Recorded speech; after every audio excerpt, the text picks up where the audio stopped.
Tiene la palabra don Javier Milei, presidente de la República Argentina.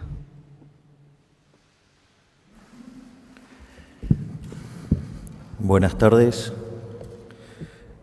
Muchísimas gracias, presidente de la Comunidad de Madrid, por esta distinción. Muchísimas gracias por tu forma de ser. Muchas gracias a todos los que están aquí presentes. Es para mí un verdadero honor recibir esta condecoración y tal como señalaba la Presidente, en algún sentido, lo he dicho en otros discursos, nosotros venimos del futuro a contarles una historia que es deseable evitar. Es la historia del daño y la decadencia que causa el socialismo. Argentina, a fines del siglo XIX, era el país más rico del mundo. Hoy, después de más de 100 años de socialismo empobrecedor y populismo violento, Argentina, al tipo de cambio oficial, cayó al 140 del ranking, al paralelo. Recibimos el país en esa situación, con más de 13 años de caída del PBI per cápita, más de 50% de pobres y una situación escandalosa donde un país que produce alimentos para 400 millones de seres humanos, donde la presión fiscal sobre el sector productor de alimentos es del 70%, es decir, que el Estado se queda con el alimento de 280 millones de seres humanos, hay cerca de 5 millones de argentinos que no les alcanza para comer. Esa catástrofe es la virtud del socialismo, generar pobreza. Y es por eso que quiero comentárselos y alertarles sobre los riesgos y cómo funciona ese modelo. Es decir, porque no es necesario tener que llegar a una situación tan extrema como la que llegó a Argentina. Sería bueno evitarse todos esos dolores. En especial, yo venía hacia acá y voy viendo Madrid y es tan hermoso. No dejen que el socialismo les arruine la vida, es la consigna. Y el punto es, nosotros cuando iniciamos la carrera electoral, ya en la primera etapa, cuando intentaba ir por una banca de diputados por la Ciudad Autónoma de Buenos Aires, nosotros ya hablábamos de lo que era el modelo de la casta. El modelo de la casta, es decir, básicamente parte de una premisa socialista que dice que donde hay una necesidad nace un derecho. Ahora, esa definición tiene algunos problemas. El primero es que las necesidades son infinitas. Y el tema es que los derechos alguien los tiene que pagar y los recursos son finitos. Por lo tanto, esa inconsistencia, ese conflicto entre necesidades infinitas y recursos finitos requiere de una solución. Aquellos que creemos en las ideas de la libertad, en el capitalismo de libre empresa, donde consideramos que el mercado es un mecanismo de cooperación social, donde voluntariamente se intercambian derechos de propiedad, consideramos que ese trabajo lo hace el sistema de precios y no hay nada mejor que pueda resolver lo que resuelve el sistema de precios, que probablemente haya sido una de las mayores invenciones humanas de la historia de la humanidad. Sin embargo, los socialistas no creen en eso.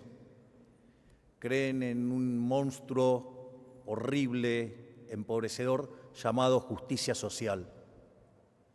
Una idea verdaderamente aberrante. Hayek hablaba siempre de algo que se llamaban palabras comadrejas. Cada vez que ustedes le ponían algún adjetivo a algo, destruía el sentido original de la palabra. En este caso, justicia social. La verdad que la justicia social es profundamente injusta y profundamente violenta, porque la justicia social lo primero que hace es violentar la igualdad ante la ley, porque a unos le quita y a otros les da. Y eso antes está precedido de un robo, Digo, porque los impuestos no se pagan voluntariamente, se pagan a punta de pistola, a cambio de que si no los paga uno va preso. Entonces, está precedido de un robo y de un trato desigual frente a la ley. Por lo tanto, la justicia social nunca es justa, es profundamente injusta. Y además, suelen enarbolar cuestiones nobles, pero la discrecionalidad siempre juega una mala pasada, digamos, siempre hay filtraciones. Bastiat hablaba de las porosas manos de los políticos. Digo, quizás no es la del político directamente, quizás es la de un hermano, la de la pareja o lo que fuera, ¿no? Digo, el que quiere entender que entienda, ¿no? En ese sentido, lo que sucede es que esa intención se manifiesta entonces en un aumento del gasto público, en un aumento del déficit fiscal. Y el déficit fiscal tiene que ser financiado, siempre es financiado. Y ustedes tienen distintas formas de financiar el déficit fiscal. La forma que usa el político más desalmado y más populista y más salvaje, más mentiroso, es el endeudamiento.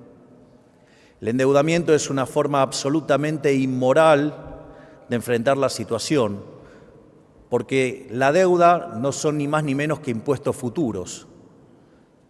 Entonces quiere decir que la fiesta del presente está siendo pagada por el trabajo de personas en el futuro, digamos, personas que no votan, personas que todavía ni siquiera nacieron. Es decir, es profundamente inmoral. Es decir, están financiando la fiesta del político populista hoy a cambio del esfuerzo de generaciones que ni siquiera pueden manifestarse en las urnas. Además, no es gratis eso tampoco, porque cuando ustedes recurren al endeudamiento de manera pronunciada, eso también tiene implicancias en la tasa de interés que se paga, y al pagarse mayores tasas de interés porque la economía, el fisco empieza a ser más riesgoso, eso tiene una contraparte claramente negativa en una menor inversión, en un menor nivel de capitalización y por ende en salarios reales menores, o sea, en peores niveles de vida. Es decir, termina operando como un freno al crecimiento económico, y cuando esta situación queda desmadrada, digamos, además genera estancamiento y decadencia. Digo, no en vano Argentina utilizó esta herramienta y Argentina fue, digamos, llegó a ser el máximo defolteador de la historia moderna. Algo que nosotros desde nuestro gobierno estamos cambiando. Nosotros básicamente heredamos un déficit fiscal de 15 puntos del PBI, donde 5 eran en el Tesoro, 10 en el Banco Central, y contra todos los pronósticos que se hacían de que hacer un ajuste de semejante calibre era imposible, nosotros lo hemos hecho en menos de 6 meses. En menos de 6 meses no solo logramos el equilibrio financiero en el Tesoro, sino que también tenemos prácticamente terminado el déficit cuasi fiscal del Banco Central. Es decir, hicimos un ajuste de 15 puntos del PBI en 5 meses. Es decir, es el ajuste más fuerte en la historia de la humanidad. Y eso nos permitió empezar a lograr, a desacelerar la inflación, porque no necesitamos más financiar el déficit con emisión de dinero, y la inflación, que cuando nosotros asumimos viajaba a un ritmo del 17.000% anual, la inflación mayorista era 54% mensual, eso anualizado da 17.000, en la última observación fue del 3,5%, es decir, el equivalente a 50% anual. Es decir, sigue siendo un número aberrante, horrible, pero respecto al 17.000 que nos dejaron es muchísimo menos y es un logro enorme. No solo eso, sino que otro mecanismo que utilizan los políticos cuando ya se quedan sin acceso al financiamiento vía deuda es utilizar la emisión monetaria. Argentina, desde que creó su Banco Central en el año 1935, le quitó 13 ceros a la moneda, podríamos quitarle 3 ceros más. Argentina tuvo 2 hiperinflaciones sin guerra. Argentina padece crónicamente un problema de inflación. Y eso también es importante tenerlo en cuenta, porque una de las influencias más nefastas que ha dejado el keynesianismo es creer que, digamos, la inflación depende de cualquier cosa menos de la emisión de dinero. Es decir, ustedes, si pasaran por Argentina, se van a encontrar con un montón de economistas diciendo que la inflación es multicausal. Y la realidad es que la única causa de la inflación es la emisión de dinero. Es decir, cuando ustedes generan un exceso de oferta de dinero, ya sea porque emiten dinero o porque cae la demanda de dinero o pasan las dos cosas a la vez, eso hace que él pierda el poder adquisitivo de la moneda y todos los precios de expresión de unidades monetarias suben. De hecho, nosotros hemos emprendido de cortar el financiamiento del fisco, digamos, no emitimos más para el sector fiscal y además esterilizamos la compra de divisas por otra ventana.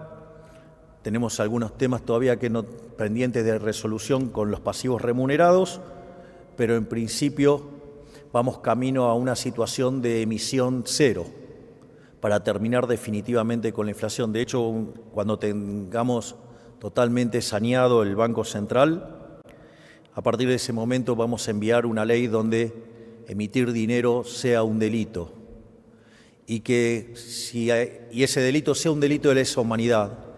Y si se emite dinero va a ir preso el presidente de la Nación, el ministro de Economía, el presidente del Banco Central, todo su directorio y diputados y senadores que aprueben esas medidas. Y como va a ser un delito de lesa humanidad, automáticamente si viniera otro gobierno y cambiara esas leyes, siempre va a volver algún liberal y los va a meter presos. Así es que, digamos, también vamos a terminar definitivamente con la inflación en la Argentina.